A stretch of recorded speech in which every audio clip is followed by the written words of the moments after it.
హో వాడే మా మాట వినకుండా నీపై కేసు పెట్టాడు. వాడితో చట్ట ప్రకారం ఏం తేల్చుకోవాలన్నా కోర్టులో తెలుసుకో. అది వదిలేసి అనవసరంగా వాడి జీవితం జోలికొస్తే మాత్రం నేను చూస్తూ ఊరుకోను. మా లక్ష్యం వాడి జీవితాన్ని నాశనం చేయడమే. ఏం చేయగలరు? చూడమ్మా, నువ్వు చిన్నపిల్లవి. నీ మనసులో ద్వేషాన్ని పెంచుకోవడం నీ భవిష్యత్తుకి మంచిది కాదు. మీరు నాపై ఎన్ని రాళ్లు విసిరినా నేను భరిస్తాను.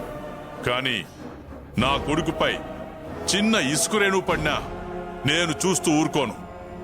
మీ అంతు తేలుస్తా. హో అలాగా?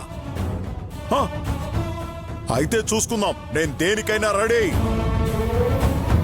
వద్దు మోహన్, ఒక అన్నగా నేను ఎన్నైనా భరిస్తాను. కానీ ఒక నాన్నగా నా బిడ్డ కోసం నేను ఎంత దూరమైనా వెళ్తాను. అందుకనే చెప్తున్నాను, ఇంతటితో అన్ని ఆపేస్తే మీకే మంచిది. కనీసం తమ్ముడు అన్న గౌరవం అయినా దక్కుతుందిరా.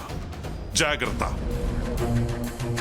ఏంటి డాడీ, ఆయన మన ఇంటికొచ్చి నోటికొచ్చినట్టు మాట్లాడుతుంటే మీరు వింటూ మౌనంగా ఉన్నారేంటి?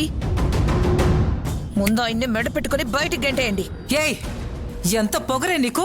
నిన్ను! ఏయ్, నా కూతురునే కొడతావా? ఎంత ధైర్యమే నీకు? పో, వాడుతూ. రేయ్ మోహన్, రైట్. ఏంట్రా ఏంట్రా ఏంటి ఏంట్రా ఏంటి? ఏమండి, ఆగండి. ఏమండి, వద్దండి. మీకు చేతులెత్తి దండం పెడతాను.